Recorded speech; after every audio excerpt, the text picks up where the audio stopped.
Social മീഡിയയിൽ ഭയങ്കര trending ആയിട്ടുള്ള ഒരു വീഡിയോ ആണ് ഇപ്പോൾ നമ്മൾ കണ്ടത് അല്ലേ. ഇതെന്താണെന്ന് നിങ്ങൾ ശ്രദ്ധിച്ചിട്ടുണ്ടോ? എല്ലാവരും ഈ ഒരു വീഡിയോ യൂസ് ചെയ്യുന്നുണ്ട്, റീഷെയർ ചെയ്യുന്നുണ്ട്. എന്നാലും അറിയുന്നതാണെങ്കിലും ഒന്ന് രണ്ട് കാര്യങ്ങൾ ഞാൻ പറഞ്ഞുതരാം. ഇത് ന്യൂസിലാൻഡിൽ നടക്കുന്ന ഒരു സമരത്തിന്റെ ഭാഗമായിട്ട് പാർലമെന്റിൽ നടന്ന ഒരു പ്രൊട്ടസ്റ്റ് ആണ് കേട്ടോ.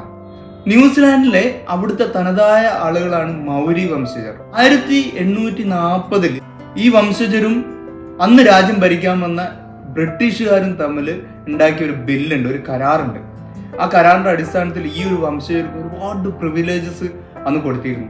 ഇപ്പൊ എന്താ സംഭവിച്ചതെന്ന് വെച്ചാൽ ഇപ്പോഴത്തെ ഗവൺമെന്റ് ഈ ഒരു ബില്ലിൽ കുറച്ച് മാറ്റങ്ങൾ വരുത്തിയിട്ടുണ്ട്. അപ്പൊ അതിനെതിരെയുള്ള സമരമാണ്, പാർലമെന്റിലെ സമരമാണ് നമ്മൾ കണ്ട്. അതുപോലെ തന്നെ ആയിരങ്ങള് വെല്ലിംഗ്ടണിൽ ഇറങ്ങിയിട്ടും സമരം നടത്തുന്നുണ്ട്. അപ്പൊ ഈ ഒരു കാര്യത്തെ കുറിച്ച് കൂടുതൽ അറിയണമെന്നുണ്ടോ? അറിയണമെങ്കിൽ കമന്റ് ചെയ്തോ. നമുക്ക് അടുത്തൊരു വീഡിയോ ആയിട്ട് വരാം.